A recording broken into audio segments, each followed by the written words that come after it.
Hoje eu quero conversar com vocês sobre o texto e o livro de Deuteronômio.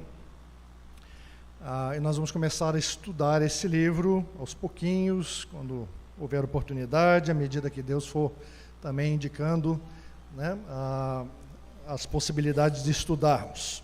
Esse é um livro pouco estudado da Bíblia, né, um livro que está lá no comecinho, e tem muitas coisas importantes para aprendermos desse livro. Então hoje nós vamos começar a ver esse livro e a perceber nele a mensagem do Evangelho. Mas antes da gente entrar no livro propriamente dito, é necessário aqui a gente preparar um pouquinho o contexto. Então nós vamos dar uma olhadinha aqui. Esse é um mapa que talvez você tenha aí no final da sua Bíblia, se você não está conseguindo enxergar os detalhes, né? Eu vou só me aproximar aqui para poder mostrar para vocês também, né? Você lembra muito bem da história em Gênesis, que Deus criou o homem, né, e a mulher, eles pecaram, foram expulsos do jardim do Éden. O pecado se alastrou, Deus mandou um dilúvio, e lá no capítulo 12 ele chamou uma família a partir de Abraão, e a partir dali ele começou o plano de redenção dele. E ele prometeu para Abraão muita descendência, muitos filhos, né? Prometeu uma terra e prometeu a bênção da sua presença, da sua aliança. E em Gênesis nós vemos acontecer esse desenvolvimento da família. O Abraão, que era alguém que não podia ter filhos, ele e a esposa, acabou no final do livro com um povo muito grande. Quando a gente chega no livro de Êxodo, você já deve ter lido e escutado sobre isso, nós sabemos que essa família dos descendentes de Abraão, que eram em torno de 70 pessoas no finalzinho do livro de Gênesis, tinha se tornado uma grande nação. Mais de 400 anos tinham passado. E Deus promoveu, então, ele chamou alguém que já foi citado aqui no comecinho do culto, Moisés, esse líder que se colocou nas mãos de Deus, e ele chamou Moisés, então, para tirar o povo do Egito. Eles estavam, então, presos lá no Egito, e Deus enviou as 10 pragas, tudo isso, eu imagino que é história bem conhecida. E ele os libertou do Egito com mão poderosa. Eles começaram uma caminhada até chegar aqui, onde tradicionalmente a igreja identificou o Monte Sinai, e ali eles adoraram a Deus, e nós já estamos ali no capítulo 19 de Êxodo, quando eles chegaram nessa montanha, e ali viram as manifestações gloriosas de Deus, o fogo, o tremor, as trombetas, e ali Moisés recebeu as tábuas dos 10 mandamentos, que estão no capítulo 20 de Êxodo, né? Eles ficaram aproximadamente um ano no Monte Sinai, escutando as instruções de Deus. Teve um pequeno incidente lá, você deve lembrar também, né? Adoração do bezerro de ouro, mas tudo isso é muita história, que não dá para a gente recapitular agora, né? Porque são muitos livros da Bíblia, mas eles finalmente, depois de receberem as instruções de Deus, que estão registradas para nós lá no livro de Êxodo e de Levítico, no livro de Números, capítulo 10, eles então partem do Sinai. Deus diz, vão agora para conquistar a terra, e eles começaram a subir em direção da terra e chegaram aqui em Cádiz Barneia, que outro texto um pouquinho depois de Deuteronômio vai recapitular, e ali Moisés enviou os famosos 12 espias, foram espiar a terra, voltaram assustados, e todo mundo disse, não, Moisés, a gente não quer ir para essa terra, né? Se rebelaram contra Deus, e daí Deus fez com que eles andassem 40 anos aqui no deserto, até que toda aquela geração de guerreiros covardes perecesse, porque não confiavam no poder de Deus. E finalmente, quando estava chegando no final desses 40 anos, eles chegaram até aqui, no norte aqui de Moabe, nessas planícies de Moabe, perto do Monte Nebo. E é aqui que vai acontecer o livro de Deuteronômio. O livro de Deuteronômio é esse final da jornada, ele retrata os momentos finais de Moisés, quando Moisés faz alguns discursos para o povo, falando do que já tinha acontecido, do que eles estavam vivendo e do que iria acontecer no futuro. Né? Então, é isso que nós vamos começar a dar uma olhadinha hoje, nessa jornada toda aí. Né? Então, Moisés reúne o povo de Deus nessa fronteira norte lá de Moabe, em frente praticamente de Jericó, quando eles vão depois atravessar o Rio Jordão e conquistar essa cidade, né? E ele começa a preparar o povo de Deus, Israel, para entrar na terra prometida. Porque ele já sabe, Deus o tinha avisado, como disciplina por um ato errado que ele tinha cometido, que ele não iria entrar na terra prometida. Né? Tudo isso fazia parte do plano de Deus para o povo e para o próprio Moisés. Às vezes a gente não entende os planos de Deus, mas posteriormente eles ficam muito claros. Onde a gente pode compartilhar um pouquinho mais sobre por que Moisés não entrou na terra prometida, né? Mas não é o nosso ponto agora. Então, você vai ficar surpreso ao descobrir, à medida que a gente for estudando o Deuteronômio, o quanto esse livro fala acerca do Evangelho de Deus. O Evangelho não é pregado só no Novo Testamento, o Evangelho é pregado em toda a Bíblia. Jesus, quando estava andando com os discípulos no caminho de Emaús, ele explicou para eles tudo o que estava escrito a respeito dele, nos livros de Moisés, nos livros históricos, nos livros proféticos, nos livros poéticos, em todo o Antigo Testamento. Todo o Antigo Testamento fala sobre Jesus. Obviamente, todo o Novo Testamento também. A Bíblia toda é uma revelação de Deus em Cristo Jesus. Né? Então, nós certamente vamos encontrar aqui o Evangelho.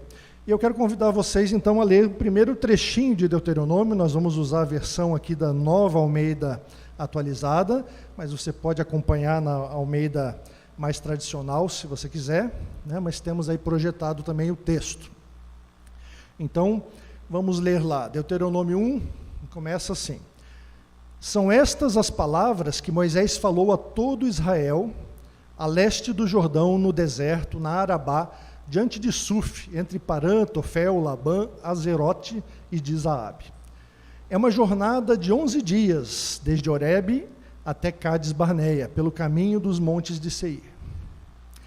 Aconteceu que no 40º ano, no primeiro dia do 11º mês, Moisés falou aos filhos de Israel, segundo tudo que o Senhor lhe havia ordenado a respeito deles, depois que derrotou Seom, rei dos amorreus, que habitava em Esbom, e Og, rei de Bazã, que habitava em Astarote, em Edrei.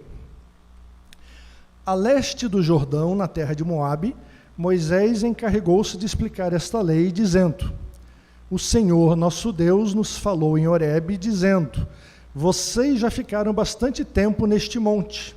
Voltem e sigam viagem. Vão à região montanhosa dos amorreus, a todos os seus vizinhos na Arabá, à região montanhosa, a Safelá, ao Neguebe, à costa marítima, terra dos cananeus, e ao Líbano, até o grande rio Eufrates. Eis aqui a terra que eu pus diante de vocês. Entrem e tomem posse da terra que o Senhor, com juramento, deu a seus pais, Abraão, Isaque e Jacó, a eles e a sua descendência depois deles. Esse é o nosso texto para a meditação hoje.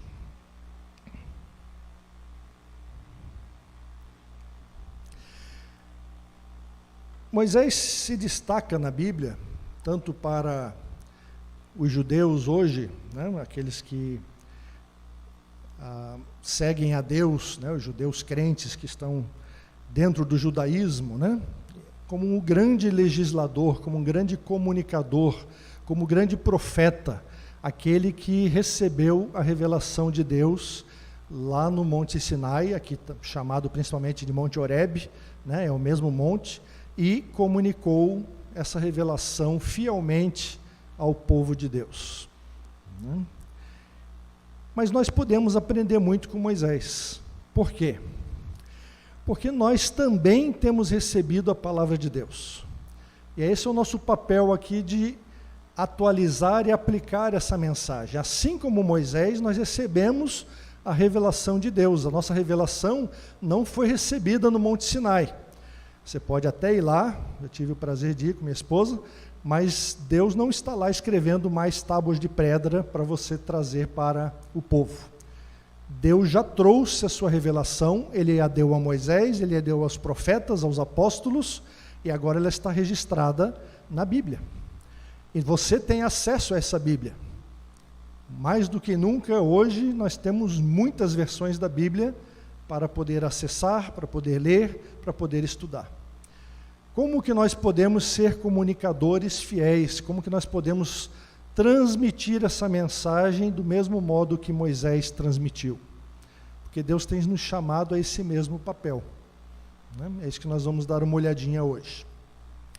Então eu queria compartilhar com vocês um pouquinho sobre essa mensagem, a mensagem de Moisés, que é a mensagem da revelação de Deus, a mensagem do Evangelho segundo Moisés, que é o mesmo Evangelho segundo Jesus, é o mesmo Evangelho segundo Paulo, é o mesmo Evangelho segundo Isaías, porque só há um Evangelho nas Escrituras, que é o Evangelho de Deus. O Evangelho segundo todos esses profetas e anunciadores e apóstolos que nos trouxeram a palavra de Deus é um só. E é isso que nós vamos começar a ver agora. E esse Evangelho, ele tem algumas características para nós pensarmos e para nós aprendermos e aplicarmos na nossa vida. Em primeiro lugar, o texto começa falando lá, são estas as palavras que Moisés falou a todo Israel.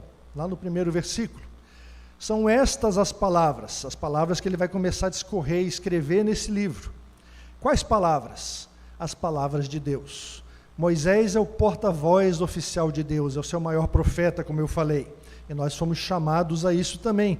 Nós somos uma comunidade de ouvintes, e hoje muito mais leitores, da palavra de Deus. Mas hoje você está aqui também ouvindo a palavra de Deus, e você também tem a obrigação de ler a palavra de Deus nas suas devocionais, no seu tempo com o Senhor. É uma mensagem, então, do próprio Deus que está ali revelada por meio dos profetas e apóstolos. E a igreja de Deus, tanto no Antigo Testamento, quanto no Novo Testamento, porque a igreja de Deus, ela já existe também no Antigo Testamento, é o povo de Deus, a igreja quer dizer a assembleia, o povo reunido de Deus, e esse povo de Deus reconheceu nas palavras recebidas através de Moisés e dos demais profetas que escreveram o Antigo Testamento, que ali Deus estava falando, Deus estava transmitindo a sua vontade. E eles reconheceram tanto pela fala autorizada, né, desses profetas, pela autoridade que Deus concedeu a eles, pelo fato de que eles estavam anunciando a palavra de Deus e dizendo, eis assim diz o Senhor, né? Então eles conferiram isso, mas eles também verificaram a efetividade dessa palavra, porque muitos falsos profetas surgiram no Antigo Testamento também e no Novo. Como é que você diferencia? Jesus ensinou posteriormente, né, pelos seus frutos e pelo fato de que a palavra profetizada deve sempre se cumprir. Né? E dando uma breve ilustração aqui, que sem querer fugir muito do assunto, mas no livro de Jeremias nós temos lá uma profecia de Jeremias e uma profecia de Ananias. Jeremias disse que a Babilônia ia tomar toda Jerusalém, e eles iam ser derrotados, eles iam se submeter à Babilônia. O Ananias disse, não, Deus vai prover livramento, paz para todos, porque nós estamos seguros nas mãos de Deus. Por que nós não temos o livro de Ananias na Bíblia? Porque ele é um falso profeta, a palavra dele não se concretizou. Se tivesse concretizado, nós teríamos o livro de Ananias e talvez o de Jeremias não estaria lá, porque Jeremias é que teria errado. Então não só o profeta fala em nome de Deus, mas a palavra dele tem que se concretizar.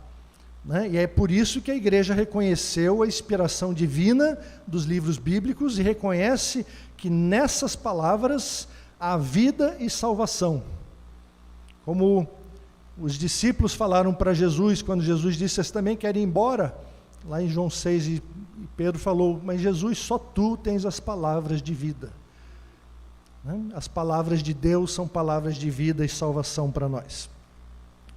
Então, Deuteronômio é um livro muito importante para nós estudarmos, porque ele vai anunciar esse evangelho, vai anunciar essa palavra de vida. Ele vai enfatizar, muitas vezes nós vamos voltar ao longo do estudo possível desse livro, muitas vezes a esse ponto em que o Moisés vai lembrar a redenção graciosa que Deus proveu. O livramento que Deus provê para cada um de nós, proveu naquele momento e provê ainda hoje para nós pela sua graça. E Moisés vai lembrar também que Deus exige de nós uma reação de gratidão, que se expressa na nossa obediência aos seus mandamentos.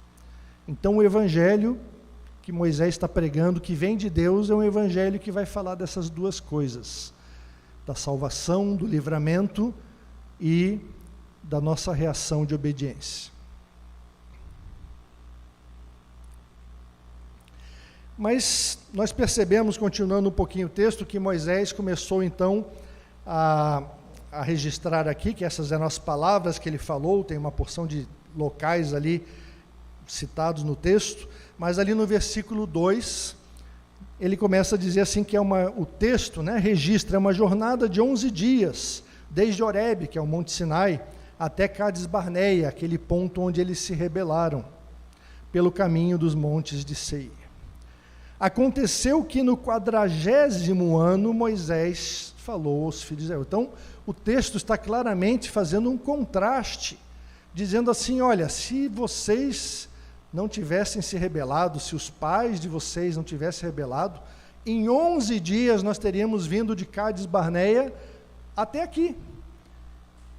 E os estudiosos e arqueólogos e geógrafos já verificaram que realmente é uma viagem que daria para fazer nesse período.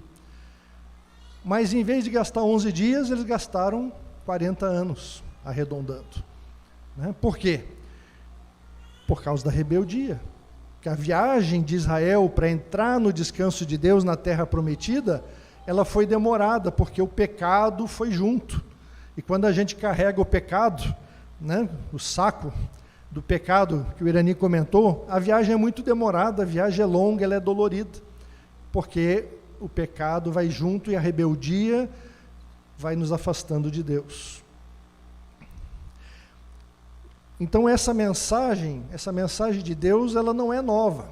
Essa mensagem da graça de Deus e da obediência. Mas nós precisamos escutá-la muitas vezes. Por que nós precisamos? Por que nós temos necessidade de ouvir o Evangelho a cada domingo, a cada dia, a cada mês? Porque nós somos pessoas rebeldes. Porque nós nos desviamos facilmente do caminho de Deus. Por isso que o autor de Hebreus exorta que nós não devemos deixar de nos congregar, porque sozinhos nós temos uma facilidade muito grande de nos afastarmos de Deus. Não quer dizer que você vai necessariamente se afastar. Cada um tem o seu relacionamento com Deus, tem a sua fé mais forte ou mais fraca, tem maneiras de se conectar com Deus, mas de uma maneira geral, se você não está firme, congregando-se, ouvindo a palavra de Deus, estudando a palavra de Deus, você tem uma tendência a se afastar de Deus, porque o nosso coração é enganoso, nosso coração é rebelde, e isso a Bíblia afirma desde o Gênesis até o Apocalipse, isso não há dúvida.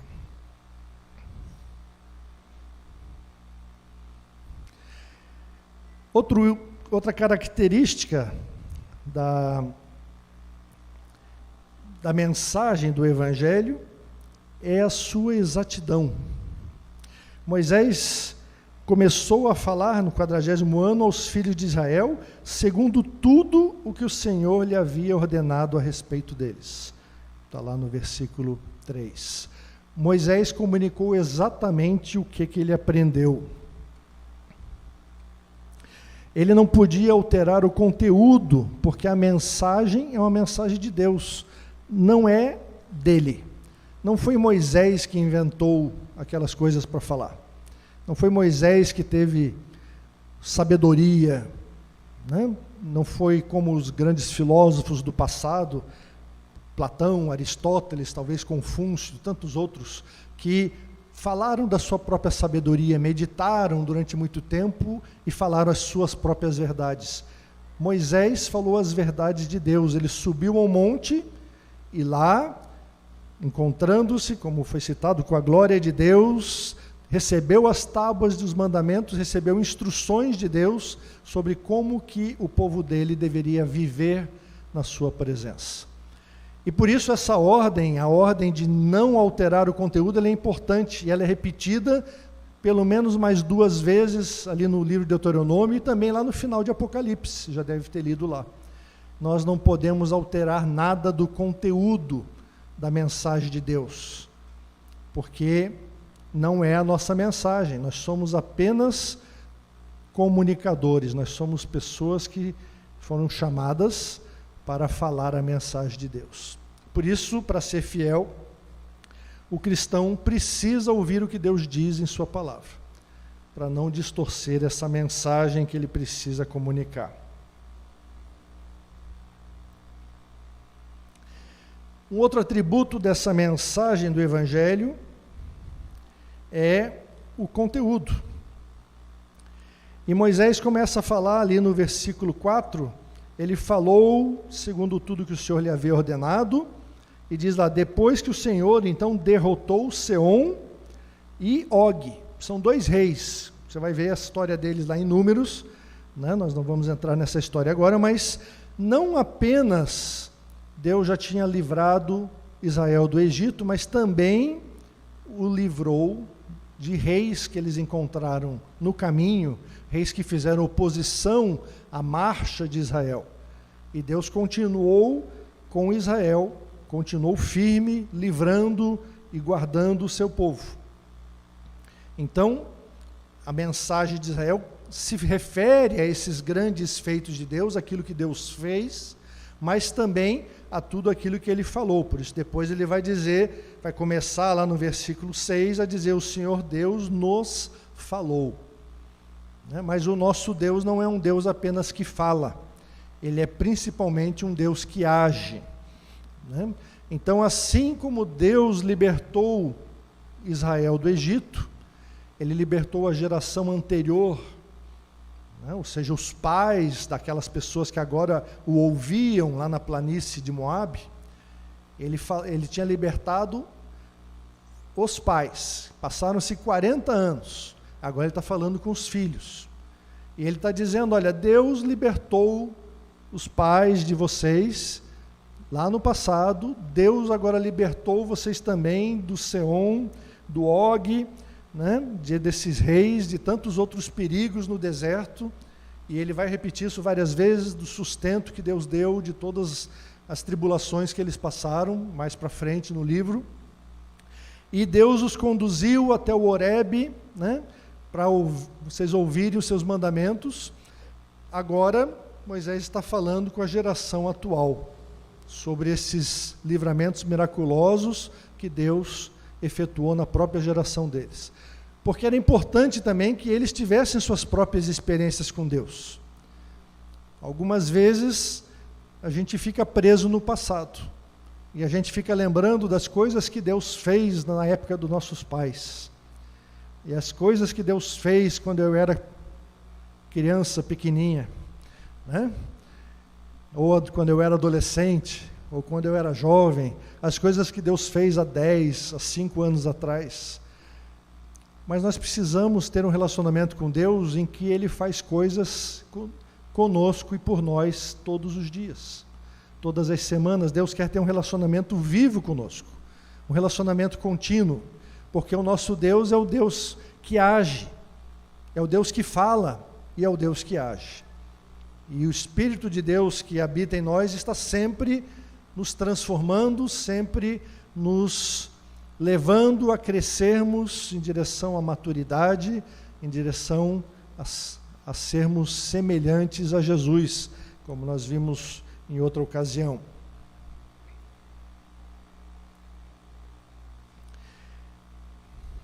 Então o conteúdo do Evangelho é que Deus sempre age primeiro de forma redentora. Esse é o conteúdo que nós vamos aprender mais claramente lá no Novo Testamento, mas aqui já está bem presente em Deuteronômio. Deus primeiro libertou o povo do Egito e depois o trouxe até a sua presença no Monte Sinai. E daí, então, deu as suas instruções e disse que eles precisavam ser obedientes. Deus agora também os livrou no caminho durante o deserto, essa nova geração, e os livrou dos vários perigos e problemas que tiveram. E agora Moisés faz uma recapitulação e novamente apresenta as instruções de Deus para eles. Este é o conteúdo, é o sumário do Evangelho. Você precisa prestar atenção nisso. Por quê? Porque algumas pessoas invertem essa equação e daí ela dá errada. Existem algumas equações matemáticas que você pode inverter os fatores e não altera o produto. Você lembra dessa regrinha? Né? Mas essa aqui não dá para fazer. Tá? Por quê? Porque se você colocar a obediência primeiro, você vai achar que você precisa obedecer as instruções de Deus para alcançar o caminho, o acesso à presença de Deus. Que você precisa obedecer para ser salvo, para poder falar com Deus. E é isso que todas as outras religiões desse planeta anunciam. Eles estão dizendo, se você for bonzinho, se você obedecer, se você seguir as instruções da divindade qualquer, ou até desse Deus cristão, então você pode entrar no céu, você vai ser salvo, você vai ser uma boa pessoa, e você vai merecer entrar no céu. Não é isso que muita gente por aí pensa?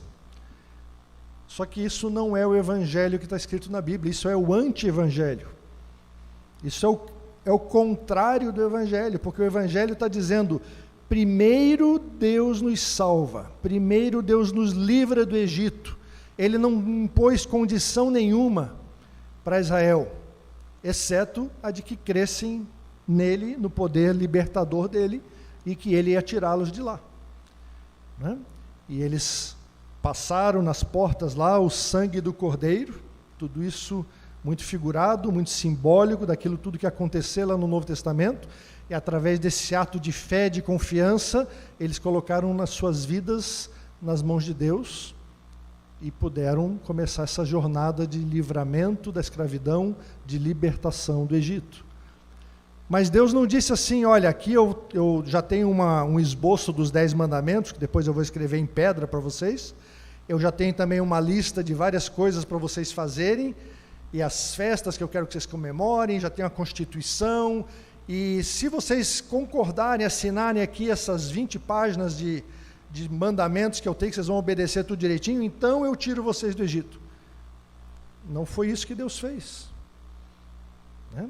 Deus primeiro tirou do Egito, e quando chegou lá no Monte Sinai, ele mesmo disse para o povo, você pode conferir lá em Êxodo 19, eu trouxe vocês até mim, carregando vocês com asas como de águia. Deus nos leva à sua presença, nós não podemos fazer isso, nós não podemos chegar à presença de Deus sozinhos, mas Deus nos livra e Deus nos traz a sua presença. Esse é o Evangelho. E uma vez na presença de Deus, uma vez no Monte Sinai, uma vez agora na planície de Moabe, como estava ali o povo de Deus, uma vez habitando e morando na presença de Deus, então nós podemos escutar as instruções de Deus, os mandamentos de Deus, as suas regras para o convívio com Ele.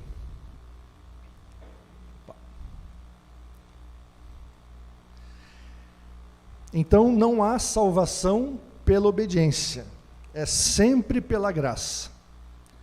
E todos aqueles que afirmaram o contrário distorceram a mensagem da Bíblia. Mas o Evangelho não é apenas salvação sem preço. A Bíblia toda fala sobre isso, tanto no Antigo Testamento quanto no Novo. Que seguir a Jesus tem um preço, tem um custo. Né? E é o custo de nos entregarmos a Ele como Senhor das nossas vidas, de passarmos a obedecê-lo, de segui-lo e obedecer às suas instruções. Mas isso vem como uma reação de agradecimento pela salvação que ele nos deu. Mas nós continuamos vendo outro atributo dessa mensagem, é que ela precisa ser uma mensagem transmitida com clareza. E ali no versículo 5, então, depois de falar, né, do livramento que Deus tinha dado no versículo 4, Moisés fala lá a leste do Jordão, na terra de Moabe, Moisés encarregou-se de explicar esta lei. A nossa tarefa não é só de anunciar a mensagem de Deus, mas também de explicá-la com clareza total. Veja como é mais difícil, né? Não basta apenas a gente repetir as palavras de Moisés ou as palavras de Deus registradas na Bíblia. A gente tem que saber explicar, né? E lá no capítulo 27, num outro texto que veremos mais tarde, Moisés, inclusive, diz para eles escreverem as palavras de uma parede de forma bem nítida. É a mesma palavra que está sendo usada aqui nesse texto, quando está se falando de explicar. É deixar bem nítido, deixar bem claro aquilo que Deus está falando, né? Só assim, cada um de nós pode aplicar a nossa vida, porque muitos têm lido a Bíblia, e certamente a Bíblia é clara, suficiente para que todos entendam a mensagem básica do Evangelho. Mas todos nós que lemos a Bíblia também sabemos que há algumas coisinhas difíceis, alguns pontos mais complicados de entender, e nós precisamos da ajuda dos estudiosos, nós precisamos nós mesmos estudar e saber interpretar essas partes da Bíblia. Então nós precisamos fazer como Moisés, nós precisamos contextualizar a revelação divina. Nós precisamos constantemente interpretar os princípios de Deus, que Deus registrou nas Sagradas Escrituras, para adaptar às novas circunstâncias de vida. Muitas das coisas do nosso mundo atual certamente não existiam na época de Moisés, e nem na época de Jesus. Mas a Bíblia é suficiente para dar resposta para todas as questões da vida. Ela não vai falar claramente sobre, por exemplo, como é que você deve usar o seu celular, porque Moisés não tinha um celular ainda, né? Mas ela vai dar princípios claros de como você deve administrar sua vida na presença de Deus. E esses princípios vão permitir que você pense sobre como é que você deve usar o seu celular. Então a Bíblia, ela é suficiente, ela tem instruções claras para poder nos ajudar a viver uma vida tranquila, feliz, e às vezes também passando por tribulações e sofrimentos na presença de Deus.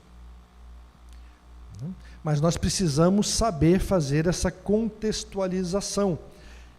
E Moisés, ele fez isso, né? Mas em alguns capítulos mais para frente, nós começamos a perceber que Moisés começa a enfatizar o fato de que agora que vocês vão entrar na terra prometida, vocês precisam fazer isso e aquilo. Então Moisés, no livro de Deuteronômio, ele vai revisar várias das coisas que foram faladas desde que eles estavam lá no Sinai. Várias revelações de Deus são repetidas no livro de Deuteronômio. Até por isso é que ele recebeu esse nome, né? Esse nome vem lá de uma tradução de um termo que falava lá de cópia da lei, que está lá no Deuteronômio 17, e quando traduziram lá do hebraico para o grego, traduziram como to Deuteronomium, uma cópia da lei, uma segunda lei.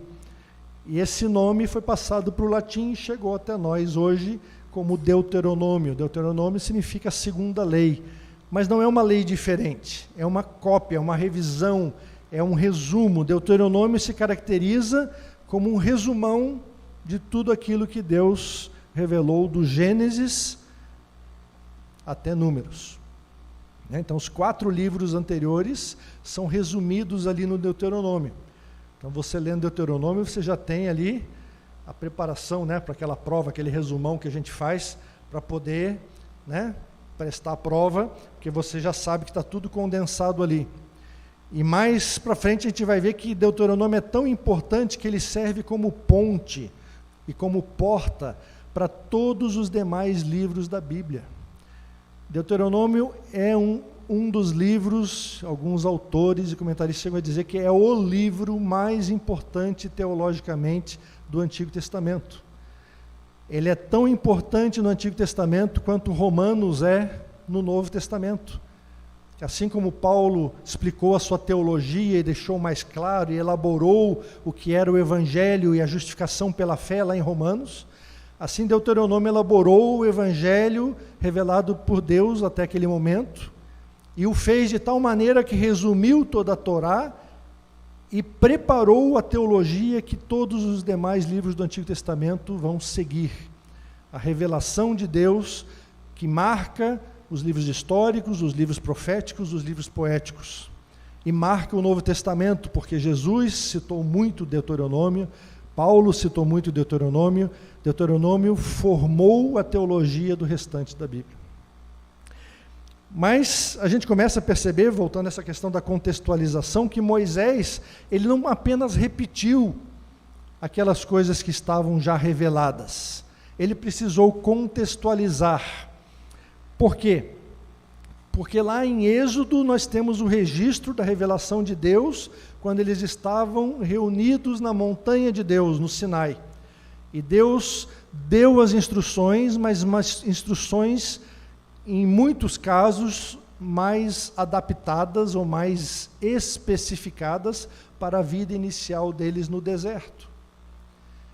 Quando Moisés resume e visita novamente essas mesmas instruções em Deuteronômio, lá nas planícies de Moabe, agora ele começa a dizer, agora que vocês vão entrar na terra prometida, então vamos repensar um pouquinho aquilo que Deus falou, vamos aplicar para essa nova circunstância aquilo que já falou. Lembre aquela outra característica da mensagem do Evangelho, o conteúdo não pode ser mudado. O conteúdo é o mesmo, a palavra de Deus é uma só, mas para ser clara, para ser adaptada às nossas circunstâncias, ela precisa ser contextualizada, ela precisa ser corretamente interpretada.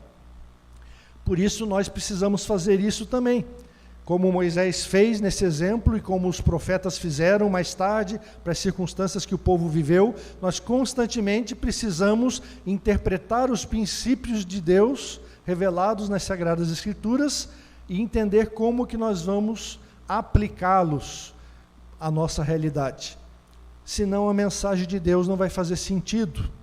Por quê? Porque existem vários textos bíblicos que você não precisa fazer muita interpretação. Se você pegar os 10 mandamentos e lá diz, não furtarás, não precisa ser um gênio da matemática para poder entender o que é que não furtarás quer dizer hoje, né? Não roube, pare de pegar as coisas dos outros. Tem muitas mais outras aplicações desse mandamento, mas pelo menos essa, você não precisa nem de dicionário para poder entender, né? Mas existem vários outros textos ali, principalmente nos livros que a gente chama livros da lei, né? Os livros de Moisés, que falam de princípios muito estranhos, né? Um texto clássico e muito difícil até hoje para os comentaristas é aquele que diz que não devemos cozinhar o cabrito no leite da sua mãe. Meu Deus, por quê? O que a gente faz com isso hoje? Né? O dia que eu chegar nesse texto, eu respondo para vocês, né? Mas é um princípio de Deus. Agora, como que esse princípio pode ser aplicado na sua vida? Você vai precisar estudar, você vai precisar consultar estudiosos que estão estudando costumes daquela época e a literatura e a cultura, porque vários textos são complicados e não fecham direitinho com a nossa sociedade hoje, com a nossa maneira de pensar, com a nossa vida cristã. Mas os princípios de Deus, eles não mudam.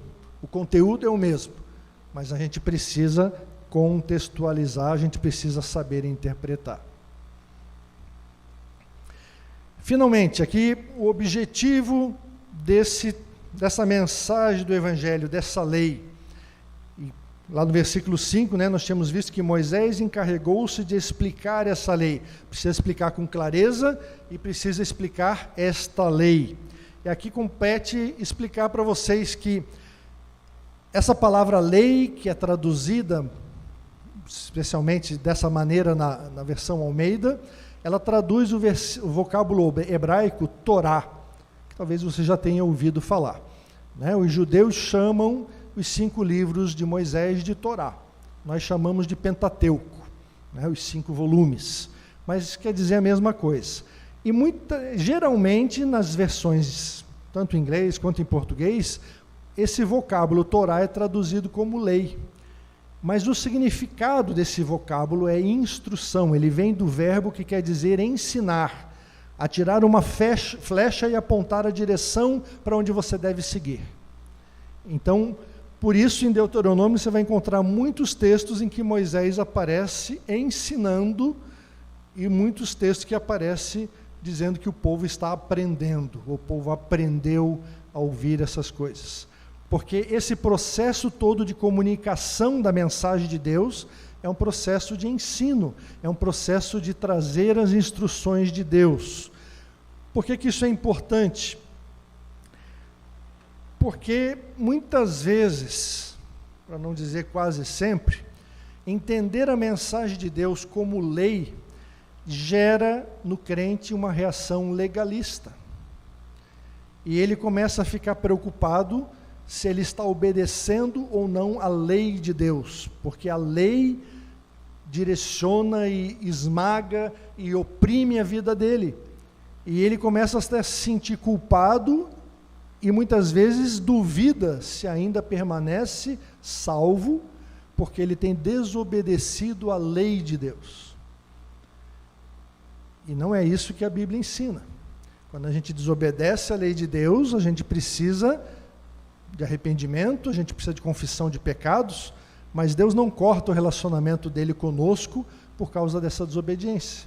Mas quando a gente começa a entender toda essa mensagem de Deus, toda essa instrução como lei, muitas vezes vem junto essa opressão pela nossa comparação com as leis da nossa própria sociedade. Então nós temos que entender que a mensagem de Deus é uma instrução e não uma lei. Além disso, muitas vezes no incrédulo, essa compreensão da mensagem de Deus como lei, ela gera uma rejeição, porque ela começa a entender que Deus é um grande ditador. E não foram poucos os filósofos e outros pensadores importantes do século XX que falaram exatamente isso sobre Deus. Que Deus é um grande opressor, Ele quer nos mandar fazer um monte de coisas para acabar com a nossa alegria, para acabar com a nossa liberdade. E nós precisamos nos rebelar contra esse opressor, contra esse ditador, porque ele só quer nos fazer obedecer a sua lei e nos oprimir com a sua lei. Infelizmente, muitos olham para Deus e para a própria Bíblia dessa maneira, pensando que Deus está ali para tirar o prazer do ser humano. Mas a Bíblia ensina exatamente o contrário. A Bíblia ensina que Deus quer nos dar a felicidade suprema. E a felicidade suprema só vai ser encontrada no relacionamento pleno com Ele. Só quando nós nos alinhamos com o Criador, quando nós nos reconciliamos com Ele e vivemos na presença dEle, é que nós vamos encontrar a verdadeira felicidade e cumprir o propósito das nossas vidas. Mas o mundo ensina o contrário. Então, por isso, é importante a gente entender que a mensagem de Deus é uma mensagem que vem nos trazer instruções. Deus quer nos trazer edificação, quer nos levar à felicidade suprema. Você vai encontrar isso lá no finalzinho de Deuteronômio, vai encontrar isso em vários outros pontos da Bíblia. Esse ideal de vivermos essa felicidade suprema. Obviamente, acho que nem preciso recapitular isso com você, mas essa felicidade suprema não é aquilo que o mundo está oferecendo. Não é o último carro que acabou de ser lançado, não é você entrar no paraíso com 70 virgens à sua disposição, não é você ter um salário astronômico, né? Não são as coisas que a sociedade está dizendo que são necessárias para a nossa felicidade. Essa felicidade suprema que Deus está anunciando e que Ele quer nos levar a desfrutar é a felicidade de nos relacionarmos com Ele todo dia, sem levar o saco de culpa que o peregrino estava levando, né? Sem ter o fardo que nos oprime, que nos carrega para baixo, mas podendo ser pessoas felizes e livres, porque temos livre acesso ao Deus Criador, e ao mesmo tempo somos felizes e livres porque podemos nos relacionar com as pessoas que estão ao nosso lado, podemos amar o nosso próximo e podemos ser amados pelo nosso próximo. E isso é a verdadeira felicidade. E todos aqueles que chegam, né, em várias décadas na vida e começam a pensar e olhar para trás, eles afirmam isso, né? Talvez não todos, mas vamos colocar aqui a maioria. Como é importante o relacionamento, como eu gostaria de ter gasto mais tempo com os relacionamentos que eu tive, com a família, com os amigos, porque as outras coisas que o mundo faz a gente correr atrás, elas logo passam, elas são temporárias. Né? O pregador lá em Eclesiastes disse, tudo é vaidade, essas coisas são temporárias, são vãs, e a gente fica correndo atrás delas. Mas a verdadeira felicidade é aquilo que o Evangelho de Deus pode nos dar. Então, esses mandamentos são instruções para alcançarmos essa vida feliz com Deus, e por isso também Jesus lembra e fala a mesma coisa lá em Mateus 28, na grande comissão, porque ele diz que nós devemos pregar o Evangelho, né, e fazer discípulos, e uma vez que esses discípulos estão redimidos, salvos pelo sangue de Jesus e batizados em nome do Pai, do Filho e do Espírito Santo, ele diz que nós precisamos ensiná-los a guardar todas as coisas que vos tenho ordenado. Né? Então, o Evangelho, lá no Novo Testamento, é o mesmo Evangelho que vai estar sendo pregado aqui em Deuteronômio. É a salvação pela graça de Deus, pelo livramento, pela ação poderosa de Deus, que vai nos levar depois ao outro patamar, a outra sequência de obedecermos tudo aquilo que ele falou.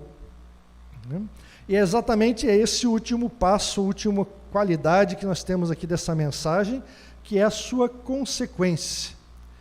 Moisés encerra essa introdução geral ao livro, essa revisão que ele vai começar a fazer, esse grande discurso que vai levar o livro todo, recordando a ordem divina. E lá no versículo 6 ele diz, o Senhor nosso Deus nos falou em Horebe, que é o Monte Sinai, dizendo, vocês já ficaram bastante tempo nesse monte, voltem e sigam viagem, né? Entrem e tomem posse da terra, ele diz lá no finalzinho. É muito característico dos crentes, do povo de Deus, querer subir na montanha e ficar adorando a Deus lá. Porque é muito gostoso ficar na presença de Deus sem ter que lidar com os problemas da vida. Né? Mas Deus nos leva à sua presença para depois nos enviar em missão. E tanto lá no Novo Testamento, quando Jesus foi glorificado também, né? E Pedro disse, Jesus, vamos armar uma tenda aqui para vocês e a gente fica vivendo o resto da vida aqui. Né? Jesus disse, não, Pedro, a gente precisa voltar, porque lá embaixo está acontecendo muita coisa, e a gente foi chamado para estar lá embaixo, não para estar no monte. E a mesma coisa aqui Deus está dizendo para o povo, Moisés está lembrando, olha, Deus disse, vocês já ficaram bastante tempo no monte, agora está na hora de praticar essas instruções que eu dei. Né? Então Deus os instruiu, e agora envia novamente na missão. Os pais deles, os pais dessa geração dos ouvintes, eles tinham decidido não obedecer a Deus. E Deus está dizendo, e vocês agora? Vocês vão obedecer? Será que vai ter que passar para os netos, para a próxima geração, ou vocês vão ser os obedientes? Né? Graças a Deus que eles obedeceram, né? E tomaram posse da terra prometida. Então, sempre que Deus fala, ele espera obediência. Não dá para ignorar Deus, né? Porque a mensagem de Deus sempre gera uma reação. O profeta Isaías sumariza bem isso quando ele diz, né, falando, trazendo as palavras do próprio Deus, Deus diz: assim será a palavra que sair da minha boca, não voltará para mim vazia, mas fará o que me apraz e prosperará naquilo para que a designei. Quando Deus fala, a palavra dele tem poder, a palavra dele é viva, é eficaz. A palavra de Deus não volta vazia, ela vai gerar uma reação. E só há duas possíveis reações, não dá para ignorar. Ou as pessoas ficam mais endurecidas, ou ficam mais amolecidas. Toda a pregação da palavra de Deus, toda vez que você abrir a boca e falar a palavra de Deus, aquilo que você tem aprendido, estudando a palavra de Deus, você vai gerar uma reação, porque a palavra de Deus é poderosa, não importa quem você é, o quanto você sabe, quão persuasivo você foi, mas a palavra de Deus tem poder nela mesma. E ela vai gerar uma reação, por mais que não pareça. Mas daí é com Deus. Você faz a sua parte. A palavra de Deus, ela vai gerar uma reação e ela vai exigir das pessoas que estão ouvindo essa decisão. Obedeço ou não obedeço? Escuto essa palavra ou não escuto essa palavra? Né? E então esse anúncio do Evangelho, esse anúncio da redenção, do livramento de Deus, ele vai gerar nos ouvintes, né, deve gerar nos ouvintes a obediência ao Senhor. Aqueles que são crentes, aqueles que se submetem à palavra do Senhor, aqueles que decidiram dizer: sim, Senhor, eu reconheço que eu sou pecador, que eu preciso de Ti, que eu preciso ser transformado, eu quero me submeter a Ti como Senhor. Esses vão procurar obedecer a palavra do Senhor. Os incrédulos, aqueles que acham que Deus é um grande ditador, que Deus é um grande estraga-prazeres, esses vão dizer: eu não quero. E eles vão se afundar cada vez mais no seu pecado, rejeitando cada vez mais a Deus. E foi assim, essa mesma coisa que Jesus falou. Às vezes a gente confunde, a gente acha que o Evangelho do Novo Testamento, né, nós achamos que o Evangelho está só no Novo Testamento, e que o Evangelho fala só da graça. E algumas vezes a gente acha que no Antigo Testamento só existe lei, e que Deus só manda a gente obedecer. E o que eu estou tentando mostrar para vocês aqui hoje é exatamente que não há diferença quanto a isso na pregação do Antigo Testamento com a do Novo Testamento.